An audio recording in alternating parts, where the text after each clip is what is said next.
আমি তো ঢাকায় থাকি, বিভিন্নভাবে ঢাকায় দেখি অনেক প্রোগ্রাম হয়, হলুদের প্রোগ্রাম হয়। রিসেন্ট একটা হলুদের প্রোগ্রামে গিয়েছিলাম, বর বাইক নিয়ে এন্ট্রি করছে, ভালো লাগছিল দেখে। তো দেখে ভাবলাম যেহেতু আমিও বাইক চালাতে পারি, আমি হলুদ করলে ডেফিনেটলি বাইক এন্ট্রি দিব। জাস্ট এতটুকু, পার্লার থেকে বেরিয়ে আমি বাইকে নিয়ে অনুষ্ঠানে যাবো, আর সেটা একটু ভিডিও করবো। হাজার হলো মেয়ে মানুষ ভিডিও মানে বাইক চালাতে পারি, কোনো ভিডিও টিডিও সেরকম নাই, সো দ্যাট আমি চিন্তা করছিলাম এটা।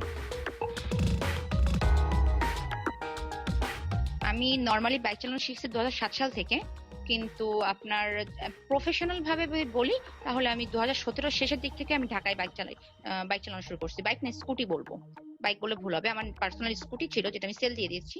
তো আমি স্কুটি চালাতাম, ভার্সিটি যাতায়াত, অফিস যাতায়াত সবকিছু আমি স্কুটিতেই করতাম। মানুষজনের মন্তব্য আছে, ভালো খারাপ বলবে, কিন্তু সমস্যা কথা হলো মানুষজন মন্তব্য করতে যায় সেটা তারা তাদের আবার বংশের পরিচয়টাও দিচ্ছে, এক কথায় বলতে গেলে। কারণ আমি কি করছি, আমার স্বাধীনতা আমার কাছে, কিছু না। যদি বাইক শোটা না দিতাম তাহলে এগুলো কিছুই হতো না।